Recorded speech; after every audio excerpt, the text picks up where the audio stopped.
सभी को नमस्कार। आज हम स्माइल 3.0 कार्यक्रम के तहत कक्षा 9 की जो 13 सितंबर की वर्कशीट आई है उसको हल करेंगे। यह है व्याकरण वर्ण विचार पर आधारित है। पहला क्वेश्चन देखिए, भाषायाः लघुत्तमा इकाई का अस्ति। भाषा की लघुत्तम इकाई क्या होती है? तो वर्ण है, वर्ण होती है कि भाषा की सबसे छोटी इकाई वर्ण होती है। वर्णों से शब्द बनते हैं और शब्दों से वाक्य बनते हैं। दूसरा देखो, अच प्रत्याहारे कानि वर्णानि सन्ति। अच प्रत्याहार में कौन से वर्ण होते हैं? तो देखो, माहेश्वर सूत्र आपने पढ़े होंगे, आपकी बुक में भी दे रखे हैं। माहेश्वर सूत्र 14 हैं, उसके आधार पर 42 और सिद्धांत कौमुदी में 44 प्रत्याहार बताए गए हैं। प्रत्याहार के होते हैं, संक्षिप्त में सूत्र होते हैं। तो उसमें प्रत्याहार में कुछ अच में जैसे शब्द कौन से वर्ण आ गए? ए, ई, उ, री, ली, ए, ओ, आई, औ, ये 9 स्वर आ गए। तो अच प्रत्याहार में ये वर्ण होते हैं। अब ये कैसे होते हैं, याद करने की चीज़ है। याद ऐसे आप सीधे नहीं करो, आप माहेश्वर सूत्रों को आप याद कर लें तो ऐसी समस्या नहीं आएगी। जैसे माहेश्वर सूत्र है ए, ई, उ, अण, रील, रिक, एओंग, अयोच, हैयोरट, लण, ये में, अंगे, अणे, न में, जह ब ये, घ डे धश, जय ब ग डे दश, ख फे छ ठे थ, च ट त व, क प ये, स र हल। ये 14 है माहेश्वर सूत्र हैं। तो इसमें जो पहले 4 सूत्र हैं ए, ई, उ, अण, रील, रिक, एओंग, अयोच, है ना।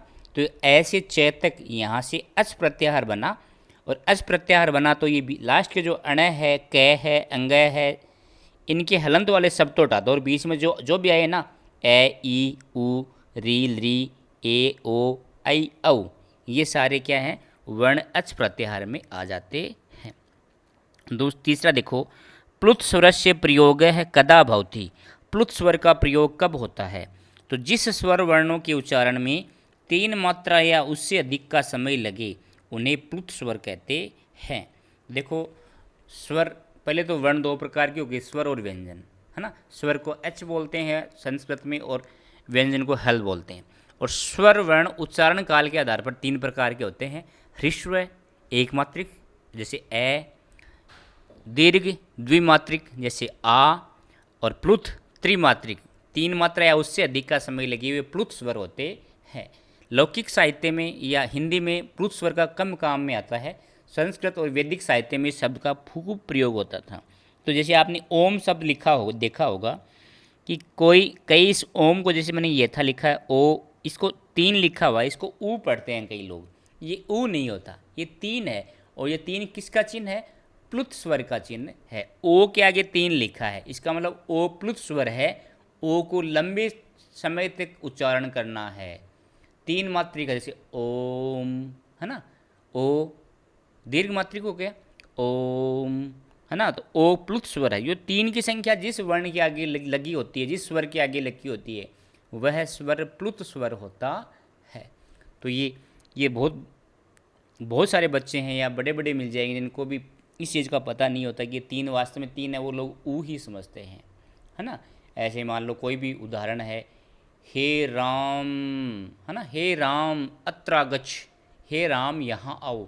मैं के आगे 3 लिख दिया, तो हे राम मैं अत्र अगच्छ, तो मैं को 3 मात्रिक हो गया तो 3 लिख दिया। तो ये जिसके आगे 3 लिखा हुआ प्लुत स्वर होता है। और प्लुत स्वर क्या होता है ये आपने समझ लिया कि जिस स्वर वर्ण को उच्चारण में 3 मात्रा या उससे अधिक का समय लगे उन्हें प्लुत स्वर कहते हैं। अनुनासिक वर्ण कथ्यते। अनुनासिक वर्ण किनको कहा गया है? जिन वर्णों का उच्चारण नासिका से होता हो, जिन वर्णों का उच्चारण नासिका से होता हो वे अनुनासिक वर्ण होते हैं। अंग, ये, अण, न, मैं, क वर्ग, च वर्ग, ट वर्ग, त वर्ग, प वर्ग, 5 वर्ग का जो लास्ट वर्ण है वो अनुनासिक वर्ण होता है। ये, मैं, अंगे, अणा, नाम, नासिका, च, ये, मैं, अंग, अण, न, मैं, ये वर्ण अनुनासिक होते हैं। तो अनुनासिक वर्ण कौन से होते हैं समझ गए? परिभाषा अनुनासिक है वर्ण है कथ्यते, अंग ये अणय नयम इनको अनुनासिक वर्ण कहा गया है। परिभाषा नहीं पूछिए, फिर लिखना चाहो लिख सकते हो कि जिन वर्णों का उच्चारण नासिका की सहायता से किया जाता है उनको अनुनासिक वर्ण कहते हैं। पांचवा देखो, कानि वर्णानि स्पर्श वर्णानि कथयन संति, कौन से वर्ण स्पर्श वर्ण है? तो जिन वर्णों के उच्चारण में जीवा स्पर्श करती है, अंगों का स्पर्श करती है, वे वर्ण स्पर्श वर्ण होते हैं। ये व्यंजन होते हैं और व्यंजन में कै से लेकर मै तक, जो क ख गड़ा होते हैं ना, कै से लेकर के मै तक ये 25 वर्ण स्पर्श व्यंजन होते हैं। कै वर्ग, च वर्ग, ट वर्ग, त वर्ग, पै वर्ग, इनको कु, चू, टू, तू, पू ऐसे भी कहा जाता है, वर्ग के नाम से भी बोलते हैं।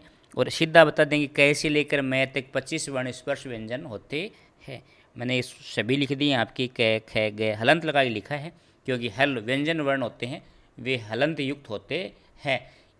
इनमें साथ में स्वर आ जाए तो हलंत हट जाता है। तो ये 25 स्पर्श वर्ण हो गए। तो ये वर्कशीट पूरी हुई। आपके समझ में आया है तो वीडियो को लाइक करें, शेयर करें, चैनल को सब्सक्राइब अवश्य करें। एक नई वर्कशीट के साथ या पाठ के साथ पुनः मिलते हैं। धन्यवाद।